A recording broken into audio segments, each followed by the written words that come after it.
नमस्कार फ्रेंड्स, मैं Sachin Sharma, state program manager DDU GKY ग्रामीण विकास विभाग हिमाचल प्रदेश। आज एक बहुत ही महत्वपूर्ण वीडियो मैं आप लोगों के बीच लेके आया हूँ। काफी समय से मुझे फील्ड से ये क्वेरीज आ रही थी, लोगों के सुझाव भी थे कि क्यों ना डीडीयू जीकेवाई के अंतर्गत लाभ पा रहे लाभार्थियों के अधिकार और उनके कर्तव्य के बारे में कोई जानकारी दी जाए, और ऐसे लोग जो हमारे डीडीयू जीकेवाई स्कीम से जुड़ना चाहते हैं उनके लिए भी मैं ये वीडियो बनाना चाहूंगा।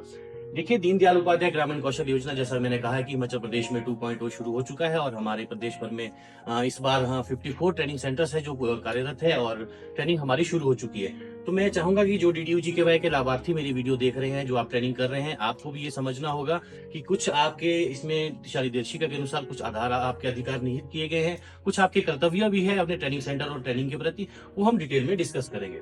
सबसे पहले मैं बताना चाहूंगा कि इस योजना के अंतर्गत जो अधिकार और लाभार्थियों को दिए जाते हैं वो सबसे प्रथम है कि निःशुल्क प्रशिक्षण है। मैंने अपनी प्रीवियस वीडियोस में भी बताया है, आपको मेरे चैनल पे पूरी प्रक्रिया की वीडियो मिल जाएगी। तो जो भी डीडीयू जीकेवाई के अंतर्गत लाभार्थी लाभ पा रहा है उसे पूर्णतः निःशुल्क वहां प्रशिक्षण मिलेगा। ये सुनिश्चित करना डिपार्टमेंट और जो संबंधित जो परियोजना संस्था है उसका कार्य होता है। साथ ही साथ उसे गुणवत्ता पूर्वक प्रशिक्षण, जो कि उसके करिकुलम के आधार पे उसे प्रशिक्षण मिल रहा है या उसे पढ़ाई उसके करिकुलम के आधार पे हो रही है या नहीं हो रही है, ये भी लाभार्थी को सुनिश्चित किया जा सकता है। वो अपना अधिकार सुनिश्चित कर सकता है अपनी कार्यान्वयन संस्था के माध्यम से। आवास एवं भोजन, जैसा कि योजना का जो मैंडेट है, इसकी योजना के तहत हॉस्टल फैसिलिटी और 3 वक्त का खाना वो पूरी तरह से निःशुल्क उपलब्ध करवाया जाता है। पर्याप्त जो सुविधाएं आवास और भोजन के संबंधित है वो सब चीजें हो, ये अधिकार निहित किए गए हैं लाभार्थी के प्रति।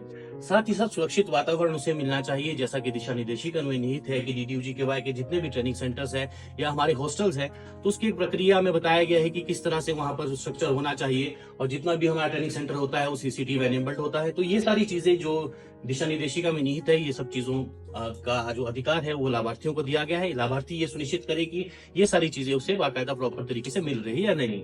साथ ही साथ मूल्यांकन और प्रमाण पत्र, जिसके तहत की लाभार्थी का जितने की अवधि उसकी ट्रेनिंग की है, 3 मंथ की अगर अवधि है तो उसकी अवधि के बाद उसका मूल्यांकन यानी एग्जाम उसके होने चाहिए।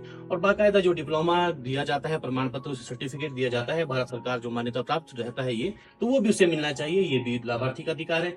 रोजगार में सहायता उसे परियोजना कार्यान्वयन संस्था द्वारा दी जाती है, तो ये इसके अधिकारों में निहित किया गया है। साथ ही साथ शिकायत निवारण, यदि लाभार्थी को किसी भी प्रकार की शिकायत उसके आवासीय सुविधाओं से लेकर या भोजन से लेकर या अपने निःशुल्क प्रशिक्षण के अंतर्गत कोई भी किसी भी तरह की उसकी शिकायत है, तो उसका निवारण करना भी ये संस्था का जो ये ड्यूटी निहित की गई है और ये लाभार्थी के अधिकार भी है। अब देखिए, होता क्या है कि हमारे लाभार्थी शायद पूर्ण जानकारी प्राप्त नहीं कर पाते हैं और वो कार्यान्वयन संस्थाओं पे अतिरिक्त दबाव बनाने की कोशिश करते हैं, क्योंकि उन्हें अपने अधिकार और कर्तव्य नहीं निहित होते हैं। तो आज मैं बताना चाहूंगा कि जो हमारे लाभार्थी, यदि ट्रेनिंग सेंटर आप हो और ट्रेनिंग कर रहे हो, तो आपको ये समझना बहुत जरूरी है। और जो हमारे नए ऐसे युवा है जो इस योजना से लाभ पाना चाहते हैं, तो उन्हें भी ये आवश्यक होना है जानकारी की किस तरह से इसके कुछ कर्तव्य जो लाभार्थी के है वो निहित हुए इसमें है। जैसे कि नियमित उपस्थिति। डीडीयू जीकेवाई स्कीम हमारी जो गाइडलाइन है वो ये कहती है कि एटलीस्ट 75% कैंडिडेट की जो अटेंडेंस होनी चाहिए अप्रूव, जो वो एग्जाम के लिए उसकी जो वो बैठेगा। परंतु नियमित, जैसा कि हमारा जो इस योजना हिमाचल प्रदेश में चल रही है पूर्णतः रेजिडेंशियल है, यहाँ पर 3 वक्त का खाना और आवासीय सुविधाएं निःशुल्क उपलब्ध करवाई जा रही है।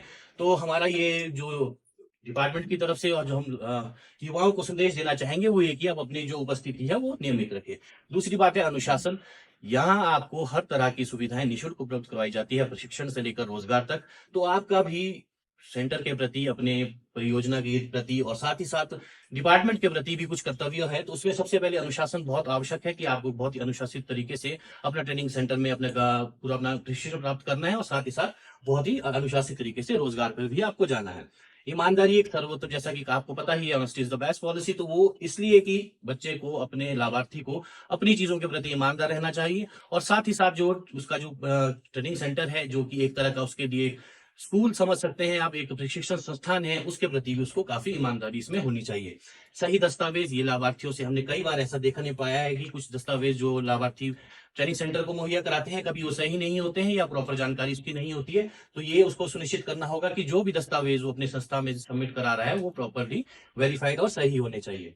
संपत्ति की सुरक्षा, देखिए ये हमारे मौलिक कर्तव्यों में भी है, जो संविधान का हमारा मौलिक कर्तव्य के अंतर्गत भी संविधान जो हमारा जो प्राइवेट प्रॉपर्टी, पब्लिक प्रॉपर्टी है, वो हम सबकी प्रॉपर्टी, तो उसकी सुरक्षा करना भी हमारी अपनी जिम्मेवारी है। तो यही डीडीयू जीकेवाई के अंतर्गत भी जितना भी प्रशिक्षण संस्थान के अंदर जो भी चीजें उपलब्ध करवाई जा रही है, तो उसकी सुरक्षा करना भी लाभार्थी की ही जिम्मेवारी है।